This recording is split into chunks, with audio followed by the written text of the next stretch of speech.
Alam nyo ba na ganito kahirap yung pagdadaanan mo talaga bago ka makapag-harvest ng ganito karami na bulak?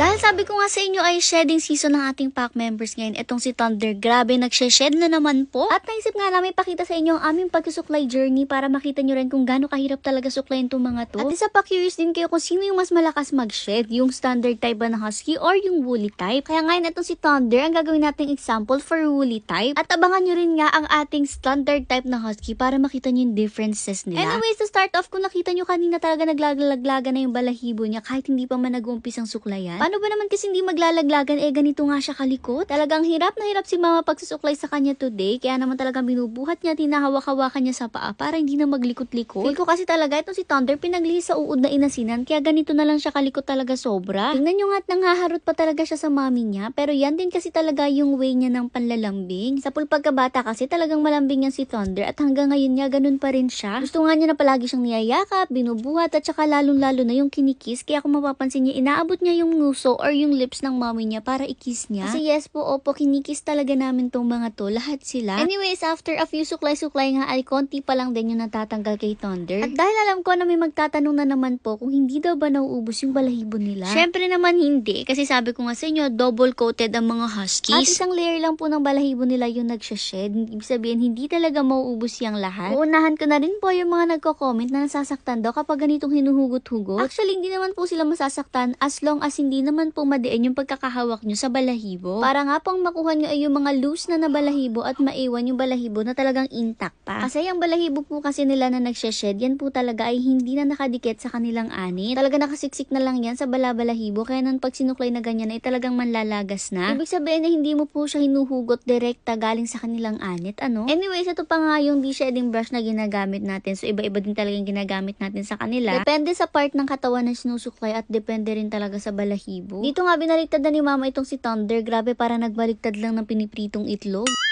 Tapos na kasi isang side, kaya dito naman si mama mag-umpisa sa kabilang side. Medyo tinanggal-tanggalan niya nga muna yan gamit yung kamay niya at saka niya sinuklayan. Actually, yung pagsusuklay hindi naman siya mahirap kasi hahagod-hagod ka lang talaga. Pero alam niyo naman kung ano yung nagpapahirap. Yung napakalikot na husky gaya nitong si Thunder. Kaya naman ayan, kinakamot-kamutan siya ni mama ng tenga para kumalma naman siya. Kasi naman, habang sinusuklayan siya, ayan sumasayaw-sayaw siya kasi ayaw na talaga niya magpasuklay. Kaya niya nga talaga yung bulating inasinan kung makaasta. Nanggigigil tuloy si mama at ayan, napalo-palo sa puwet. Naalala ko rin namin nagsabi, wag daw namin paluin ang mga alaga namin, mahalin daw namin na tratuhin ng ayos. Meron kasi talaga mga tao na masama yung tingin nila sa pagpalo, diba? Kasi dito nga sa amin, dito sa probinsya at bilang isang Batanggenya, lalo na nga si mother, kapag nanggigigil siya sa ating pack members, ang ginagawa talaga niya, pinapalo niya sa puwet. Pero part lang yun ng panggigigil niya. Kumbaga palo with love, ganon. Part lang talaga yun ng panggigigil niya, kaysa naman kurit-kuritin niya yung pisngi dahil di naman niya makukurot, pinapalo-palo na lang niya. Ako nga kinakagat ko yung bibig nila kapag nanggigigil ako. Sabi ko naman sa inyo, iba-iba na talaga kami ng way ng panggigigil sa mga to. Tingnan niyo naman kasi kung gaano kalikot tong si Thunder. Sino ba namang hindi manggigigil sa kalokohan niya? Tsaka bilang mga Batanggenya, sinasabi nga nila mga Bargas daw ang mga Batanggenyo at Batanggenya. Kaya siguro di nyo magets kapag gano'n ang ginagawa namin. Ayan nga si Thunder, sobrang naglilikot na, tinatakbo-takbuhan na niya yung mommy niya. Pero tatakbo din naman siya pabalik. Talaga nang uukit lang. Pero good thing na rin nga na bumabalik siya kaysa naman maghabol-habol pa si mama. Mas mapapagod pa siya maghabol kaysa magsuklay. Nakailang alis na rin nga itong si Thunder pero carry lang kasi bumabalik din naman siya ulit. Nung makatapos nga ayan, talaga naglambing na nga ang ating Thunder at nagpabuhat na nga sa kanyang mommy. Ito kasi mga pack members natin nung maliliit pa at habang lumalaki palaging binubuhat ni mother. Minsan nga ay talagang iniisa-isa pa niya yung mga yung nabuhatin para hindi naman magselos yung iba. Kaya naman ayan, ngayong mga dambuhala na sila talagang tuloy pa rin ang pagpapabuhat sa mommy nila. Pero feel ko carry lang kasi maganda rin na kasi yung exercise para kay mother. After nga nila maglambingan at magbuhatan, ipinapasok na rin naman niya si Thunder. At very good si Thunder kasi pumasok na rin ang kanya. At ito na nga yung aftermath. Lahat ng balahibo talaga nakadikit sa damit. At ito naman yung mga nakuha natin kay Thunder. O diba? Kala nyo madami pero sa totoo lang konti pa yan. Yes po, opo, you heard me right. Konti pa po yan as compared sa iba natin mga nasusuklayan. Kasi iba-iba din talaga mga huskies. Meron mga kukunti mag-shed at meron talagang sobrang dami kong mag-shed. Sa pang-factor ng pagdami ng pag-shed is yung pag-anak. Anyways, niligom na nga nila yung balahibo na nilagay ni mama dito sa basket. Ang cute oh, nakalagay pa sa basket yung balahibong yan. At ganyan nga karami nakuha natin sa woolly type. Abangan nyo naman sa next video kung gaano karami ang makukuha natin sa standard type na husky.